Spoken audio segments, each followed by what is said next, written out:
Hello दोस्तों, स्वागत है आपका स्पार्क कोचिंग सेंटर में। तो गाइस, आज की वीडियो में हम पढ़ने वाले हैं क्लास 12 की पॉलिटिकल साइंस, जिसका चैप्टर नंबर है सेकंड और चैप्टर का नाम है एक दल के प्रभुत्व का दौर। यानी कि हमने जो बुक फर्स्ट है वो पूरी कंप्लीट कर ली है। ये बुक सेकंड का दूसरा चैप्टर है, यानी कि इसका भी पहला चैप्टर हमने करवा दिया है। साथ ही साथ प्लेलिस्ट बना दी है और प्लेलिस्ट के माध्यम से आपको सारी वीडियो मिल जाएंगी।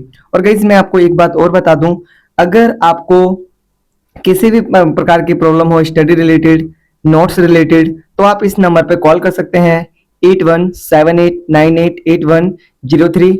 इस पे आप व्हाट्सअप, कॉल, मैसेज कुछ भी कर सकते हैं। ठीक है, आपको इंस्टेंट रिप्लाई मिलेगा। साथ ही साथ गाइस, मैं बता दूं, ये जो सेशन रहने वाला है ये आपका 2026 से 27 रहने वाला है। ठीक है, इससे पहले भी मैंने लगभग 2025, 26, 2024 से 25 मैंने करवाया है। तो अगर आपने पहले वाली वीडियोस वॉच नहीं करी है तो आप उनको भी वॉच कर सकते हैं। ये आपकी बुक सेकंड है, यानी कि जो बुक फर्स्ट है हमारी वो पूरी कंप्लीट हो चुकी है। और गाइस, यहाँ पर ऐसा नहीं सिर्फ आपको पॉलिटी करवाया जा रहा है, आपको यहाँ पर हिस्ट्री, जियोग्राफी, इंग्लिश, हिंदी और फिजिकल एजुकेशन की भी वीडियो प्रोवाइड करवाई जा रही हैं। तो आप सभी चीज़ों का बेनिफिट ले सकते हैं। साथ ही साथ हमारा एक और यूट्यूब चैनल है जिसका नाम है spark coaching centre for English. आप उस चैनल के माध्यम से सिर्फ स्पोकन इंग्लिश सीख सकते हैं और इस चैनल के माध्यम से भी आपको 60 डेज स्पोकन इंग्लिश सिखाया जा रहा है।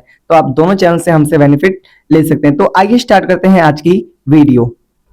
तो देखिए, ये जो हमारा चैप्टर है इसका नाम है एक दल के प्रभुत्व का दौर। मतलब कि आपने देखा होगा कि जब हम 12th की सेकंड वाली बुक पढ़ेंगे तो हमें पता लगता है कि जो कांग्रेस पार्टी है वो लगातार 3 चुनाव जीती थी।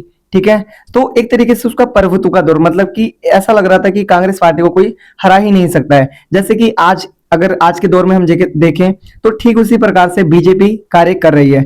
मतलब कि बीजेपी अभी लगातार 3 बार जीती है। ठीक है, तो ये कहीं ना कहीं बताता है कि कहीं किसी एक पार्टी का प्रभुत्व हो चुका है। तो इसी तरीके से ना, जो पहला आम चुनाव था, दूसरा था, तीसरा था, मतलब तीनों आम चुनाव में कौन जीता था? कांग्रेस पार्टी। तो पूरी चर्चा जो की जाएगी इस चैप्टर में वो कांग्रेस पार्टी की ही की जाएगी। ठीक है, तो देखिए, बता रखा है हम पढ़ेंगे इसमें महत्वपूर्ण जानकारी। पार्ट 1 है, पार्ट सेकंड, पार्ट थर्ड भी बहुत जल्दी आपको मिल जाएगा।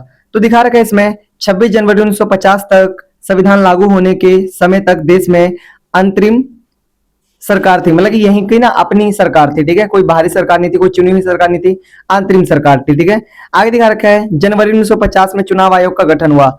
जनवरी 1950 में क्या हुआ? जो चुनाव आयोग होता है उसका गठन हुआ, जो चुनाव करवाता है। ठीक है, नेक्स्ट है भारत के पहले चुनाव आयुक्त सुकुमार सेन थे। कौन थे भाई? सुकुमार सेन। पेपर में बहुत बार 1 नंबर का क्वेश्चन ये आ जाता है। ठीक है, अगला दिखा रखा है पहले आम चुनाव 1951 से लेकर 1952 तक हुए।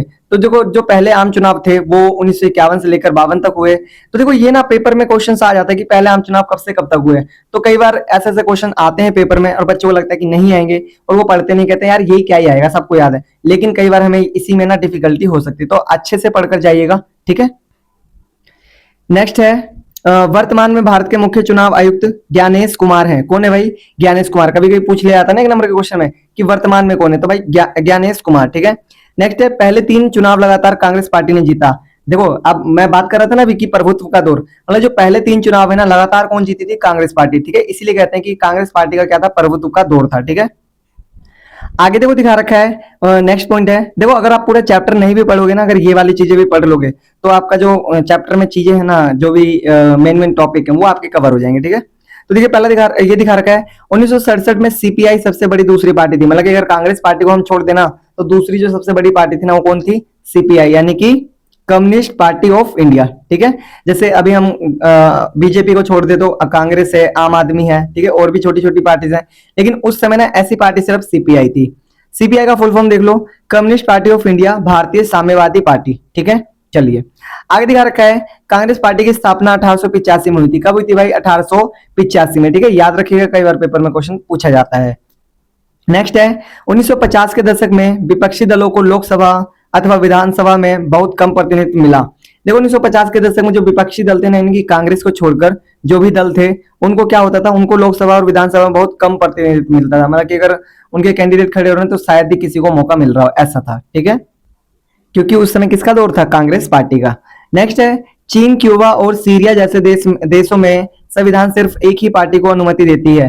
देखो, जो सीरिया हो गई, चीन हो गया, क्यूबा हो गया, इन देशों में क्या है? एक ही पार्टी होती है। जैसे अपने यहाँ कितनी सारी पार्टीज हैं, लेकिन वहां पर क्या होती है? एक ही पार्टी होती है। ठीक है, आगे देखो दिखा रखा है समाजवादी दल की स्थापना 1948 1934, मतलब 1934 में पहले कांग्रेस के साथ थी, फिर कांग्रेस से अलग होकर 1948 में एक अलग पार्टी बन गई। ठीक है, तो ऐसे पेपर में क्वेश्चन आ जाते हैं। ठीक है, मिलान आ जाता है ऐसे कि ये पार्टी कौन सी है, इस पार्टी की स्थापना कभी, तो मिलान के नजरिए से आप इसको पढ़ लेना।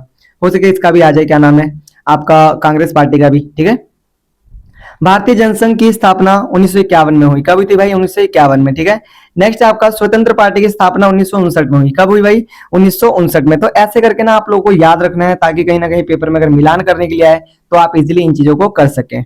नेक्स्ट आपका 2004 से चुनाव आयोग ने पूरे देश में ईवीएम मशीन का प्रयोग शुरू किया।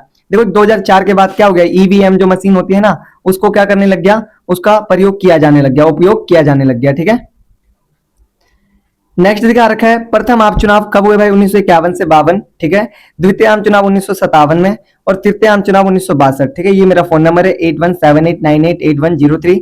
आप इस नंबर पे कॉल कर सकते हैं। अगर आपको पीडीएफ या फिर कुछ अदर स्टडी इश्यूज आ रहे हो तो ठीक है, आप मुझे व्हाट्सअप कर सकते हैं, मैसेज कर सकते हैं, या डायरेक्ट कॉल कर सकते हैं। ठीक है, अब हम पढ़ेंगे महत्वपूर्ण प्रश्न। तो देखिए इसमें दिखा रखा है महत्वपूर्ण प्रश्न। ठीक है, ये मेरा फोन नंबर है 8178988103। आप इस पर कॉल कर सकते हैं अगर आपको पीडीएफ रिलेटेड या फिर कुछ अदर इश्यूज आ रहे हो तो। ठीक है, क्वेश्चन नंबर फर्स्ट है, भारत में पहला आम चुनाव कब हुआ? तो ऐसे क्वेश्चन आते हैं ठीक है पेपर में। तो भाई 1951 से 52 में। कब हुआ था? 1951 से 52 में। नेक्स्ट आपका क्वेश्चन है ईएमएस नबूदरीपाद किस राज्य से संबंधित है? तो भाई केरल से। किससे संबंधित है? केरल से। नेक्स्ट दिखा रखा है क्वेश्चन नंबर थर्ड, लोकसभा का तीसरा आम चुनाव किस वर्ष में करवाया गया? तो भाई जो लोकसभा का तीसरा आम चुनाव था वो कब करवाया गया था? 1962 में। देखो मैंने ये क्वेश्चन इसलिए रखे हैं ना, ताकि अगर पेपर में आए ना तो आप इजीली कर सकें, क्योंकि ऐसे ऐसे क्वेश्चन आते हैं एक एक नंबर के। आगे है आपका स्वतंत्रता के बाद भारत में शासन की कौन सी व्यवस्था को अपनाया गया? देखो स्वतंत्रता के बाद जो शासन व्यवस्था है वो कौन सी व्यवस्था अपनाई गई थी? तो आपको आंसर बताना है लोकतांत्रिक शासन व्यवस्था। कौन सी व्यवस्था है भाई भारत में? लोकतांत्रिक शासन व्यवस्था। ठीक है, नेक्स्ट आपका क्वेश्चन नंबर फिफ्थ, चुनाव आयोग का गठन कब हुआ? जो भाई चुनाव आयोग है उसका गठन कब हुआ? तो भाई 1950 में। कब हुआ था? 1950 में। चलिए आगे देखो दिखा रखा है क्वेश्चन नंबर सिक्स, भारत के पहले चुनाव आयुक्त कौन थे? तो भाई भारत के जो पहले चुनाव आयुक्त थे वो थे सुकुमार सेन। कौन थे? Sukumar Sen. Next question number सातवां, 1967 में दूसरी बड़ी पार्टी कौन सी थी? भाई 1967 के जो दौर थे उनमें दूसरी सबसे बड़ी पार्टी कौन सी थी? तो भाई सीपीआई। ठीक है, कम्युनिस्ट, ठीक है, party of India, communist party of India, यानी कि साम्यवादी पार्टी ऑफ इंडिया, साम्यवादी पार्टी। ठीक है, नेक्स्ट है आपका क्वेश्चन नंबर 8, किस राजनीतिक पार्टी को स्वाधीनता संग्राम की विरासत हासिल थी? तो भाई कांग्रेस पार्टी को। ठीक है, किसको? कांग्रेस पार्टी को। नेक्स्ट क्वेश्चन नंबर 9, स्वतंत्र पार्टी की स्थापना कब हुई तथा इसके संस्थापक कौन थे? भाई ऐसे ही क्वेश्चन पूछा जाता है पेपर में और फिर बच्चे नहीं कर पाते हैं, बिकॉज कि उन्होंने पढ़ा ही नहीं है डीपली। ठीक है, तो मैं ऐसे नोट्स लेकर आया हूं जिनसे कहीं ना कहीं आप, अगर आपने उतना डीपली बुक से नहीं पढ़ा है तो आप यहाँ से पढ़ लेंगे, तो आप इजीली इन क्वेश्चंस को बहुत अच्छी तरीके से अटेम्प्ट कर पाएंगे। तो भाई बता रखा है 1959 में स्थापना हुई थी स्वतंत्र पार्टी की, और इसको जो बनाने वाले थे वो कौन थे? सी राजगोपालाचारी, ठीक है, द्वारा बनाई गई थी। किसके द्वारा? सी राजगोपालाचारी के द्वारा। आगे क्वेश्चन नंबर 10, भारतीय जनसंघ पार्टी की स्थापना कब हुई तथा इसके संस्थापक कौन थे? ठीक है, तो भाई इसका आंसर है, इसका आंसर दिखा रखा है 1951 में। ठीक है, और श्यामा प्रसाद मुखर्जी द्वारा। ठीक है, इसके जो संस्थापक है तो कौन थे? श्यामा प्रसाद मुखर्जी, याद रहेगा। चलिए नेक्स्ट क्वेश्चन है आपका क्वेश्चन नंबर 11, 2004 में चुनाव आयोग ने पूरे देश में किस मशीन का उपयोग शुरू करा? तो भाई ईवीएम। कौन सी मशीन का? ईवीएम का। ठीक है, नेक्स्ट है आपका क्वेश्चन नंबर 12, पहले 3 आम चुनावों में किस पार्टी का प्रभुत्व रहा? तो भाई पहले जो 3 आम चुनाव थे उसमें किसका प्रभुत्व रहा? कांग्रेस पार्टी का। किसका भाई? कांग्रेस पार्टी का। ठीक है, नेक्स्ट क्वेश्चन है आपका क्वेश्चन नंबर 13, एक दलीय प्रभुत्व का क्या अर्थ है? तो भाई ये जो आपका इसका आंसर है वो मिलेगा आपको पार्ट 2 में। ठीक है, तो आपको थोड़ा सा पार्ट 2 का वेट करना पड़ेगा, लाइक एक दिन का बस। ठीक है, जैसे आज ये वीडियो मिल रही है आपको कल मिल जाएगी। ठीक है, ये मेरा फोन नंबर है 8178988103। आप इस नंबर पे कॉल कर सकते हैं या व्हाट्सअप कर सकते हैं या फिर मैसेज कर सकते हैं अगर आपको स्टडी रिलेटेड या फिर कुछ पीडीएफ रिलेटेड अदर इश्यूज आ रहे हो तो। मिलते हैं फिर नेक्स्ट वीडियो में, तब तक के लिए टाटा बाय बाय, जय हिंद जय भारत।